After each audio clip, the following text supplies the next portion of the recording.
So welcome to Dublin. I read that you said on a very reputable website. Oh my God, see when someone says that to you, the fear of God goes through you. Showbiz.ie, very reputable. You said years ago that you love Dublin and you wanted to move here. You could see yourself spending lots of time here. What happened? No, I love Dublin. I really do love Dublin, and I did spend a lot of time here. Did you? Yeah, I was here a lot. I mean, we were in Dublin a lot at one point, and then especially like at the point where Ali, my guitar player, was going out with Maria McKee, and Maria was living in Dublin, and Maria was my mate, and so we were here all the time, just hanging out. So yeah, I've had some very good times in Dublin. You've had some good nights out, I suppose. I just like this. I like the way it is. I like the speed of life. It's, you know. Tell me about your early life. Who did you listen to as a kid, and who was your influence? It was weird because my mum was really into music and my dad was really into music. My dad's side was like the Stones and the Byrds and Bob Dylan and, you know, Gene Clark, all that kind of stuff. So I had that side. And then my mum's side was very sort of, you know, Ella Fitzgerald, Mahalia Jackson, staple singers, Al Green, Marvin Gaye, all that stuff. So that was, my mum was a lot more sort of jazz soul. Yeah. So I had that, but then at the point when I was growing up, it was bands like Blondie and the Pretenders and Elvis Costello and the Attractions, the Clash, you know, and the whole punk thing. That was the music that I was buying myself. Yeah. So, you know, it's funny because you never really think that your parents' music is going to influence you, but that was the music that I grew up with at home. And when I first got, you know, my mum first gave me their record players, the old dance set record player, and a big pile of records. So, you know, it was all Beatles records and soul records and everything like that I was listening to as a kid, just sort of growing up. Tell me about the music show that you did with Dizzy and Jamie in 2000. Yeah, because that was, well, I thought it was very different to any other music show I saw because it was original music.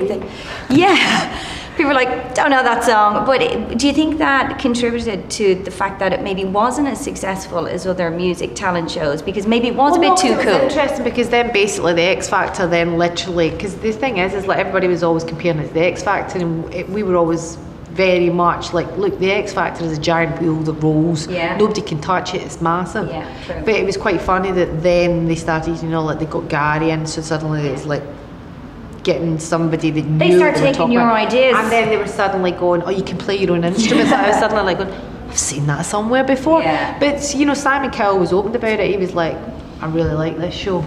And, you know, he's massive. Yeah. And so, you know, he took all the good elements and the things that really worked from that and incorporated into what I think what from they were doing. An entertainment point of view, shows like the X Factor would appeal more to the masses, wouldn't they? Absolutely. But, you know, your show that you did was appealed more to musicians and people who are really interested in music, you know. Do you know what the one good thing that came out of it is that I think that doing something like the X Factor sort of then wasn't such a dirty word. Yeah. You know, because people that were songwriters or musicians probably thought, oh, you know, a talent show. No.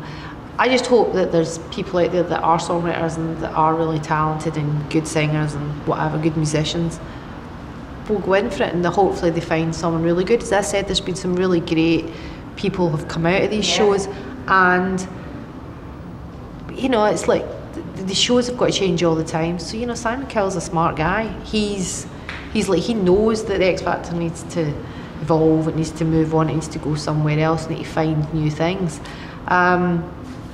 You know, I just think that as long as they've got the mentors, the jury right, then it'll work. But when someone's done nothing and they've been there for 2 seconds and they're trying to give somebody else advice on how to break into the music industry, it is quite laughable. Tell me about going solo from Texas. Well, it was weird because I didn't really... Did you break it to the band? Like, no, I didn't go... It's weird because I made a solo record, but I didn't go solo. That was the weird thing, because Johnny was involved in that record with me as well, I've written, 2 of us have written all the Texas songs. So we were working together, but everybody had wanted a break. Right. But that, you know, melody record for me was a record that I couldn't make with Texas because we started writing the next Texas record, and what happened was I had split up with the father of my daughter. Mr. And Kid. yeah, Coolest name ever. you. And look, I blush at that. I don't blush at myself. I blush at my kid's name.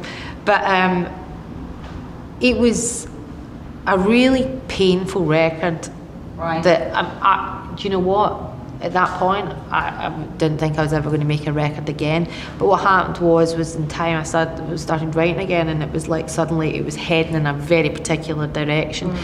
And it would have been a really uncomfortable record for me to make with Texas, because they would have wanted to go and smash a few heads in. And that was the way it would have been. And I would probably have not made that record if I'd been in the studio with the band, because it's my story. It's not our story. It was my story, and it could only be made that way. Thanks for sharing that with us. My pleasure. You're an absolute legend, and good luck in all those festivals. Don't forget your release. It's good. You know, it's what you have a tour manager for, isn't it? So you don't ever forget your wellies. Thanks a million.